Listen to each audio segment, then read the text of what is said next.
जींद बुधवार सुबह पार्टी कार्यकर्ताओं की मीटिंग के बाद पत्रकारों से बात करते हुए पूर्व डिप्टी सीएम दुष्यंत चौटाला ने कहा कि नवरात्र शुरू हो चुके हैं, जल्द ही उम्मीदवारों की घोषणा कर दी जाएगी। संसद में हरियाणा की आवाज उठाने के लिए वो ऐसे उम्मीदवार चुनेंगे जो प्रदेश में गूंगे बहरे सांसदों से ज्यादा लड़ाई लड़ पाएं और जनता की आवाज को अच्छे तरीके से उठा पाएं। बीरेंद्र सिंह के सवाल पर दुष्यंत चौटाला ने कहा कि बीरेंद्र सिंह का अंतिम लक्ष्य कांग्रेस में आना ही था और वो लक्ष्य अब उनका पूरा हो चुका है। जेजेपी को छोड़ रहे पदाधिकारियों के सवाल पर दुष्यंत चौटाला ने कहा कि चुनाव के समय नेताओं का आना जाना लगा रहता है, कोई पार्टी में आता है तो कोई जाता है। पतझड़ के बाद नए पत्ते आते हैं, 12 से अच्छी शुरुआत होगी। उचाना विधानसभा क्षेत्र जेजेपी का था और जेजेपी का ही रहेगा। बीरेंद्र सिंह के कांग्रेस में आने का कोई ज्यादा असर नहीं पड़ेगा।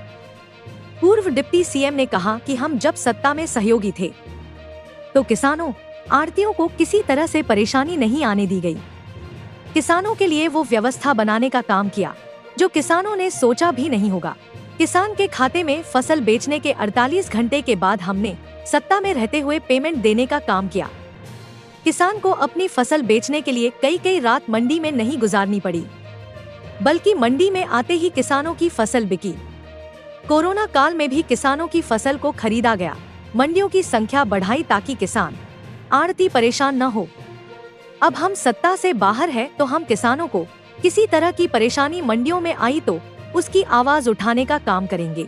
शासन प्रशासन से उन समस्याओं का समाधान करवाने का काम करेंगे। पार्टी लोकसभा चुनाव में और हरियाणा की आवाज को पार्लियामेंट में जगह मिले, इस उद्देश्य को लेकर पार्टी आगे बढ़ रही है। और मैं चाहता हूं कि प्रदेश के अंदर गूंगे बहरे सांसदों से ज़्यादा प्रदेश की लड़ाई लड़ पाए, नेतृत्व कर पाए, ऐसे सांसदों को हम चुनकर देंगे। और उसी के उपरांत नवरात्रे शुरू होकर जल्द पार्टी की बैठक करके उम्मीदवारों की घोषणा करेंगे। सर, आपके साथ काफ़ी उम्मीदों के साथ लोग खड़े थे, उसमें पतझड़ की तरफ पत्ते जो आपके सलाहकार, चलो पतझड़ आती है, उसके बाद भी तो दोबारा पत्तों की शुरुआत होती है। तो क्या उम्मीद रखते हैं आप? पार्टी मजबूती से लड़ेगी। और चौधरी बीरेंद्र सिंह ये कांग्रेस में आगे जाना ही था, उनका जो लक्ष्य था वो अंत में कांग्रेस में वापसी का था और कल उन्हें वो पूरा कर लिया। तो क्या जो चाणा गढ़ है वो फिर सर किस तरीके से हमने तैयार कर जननायक जनता पार्टी का और जननायक जनता पार्टी का। जींद से रोहतास भोला की रिपोर्ट।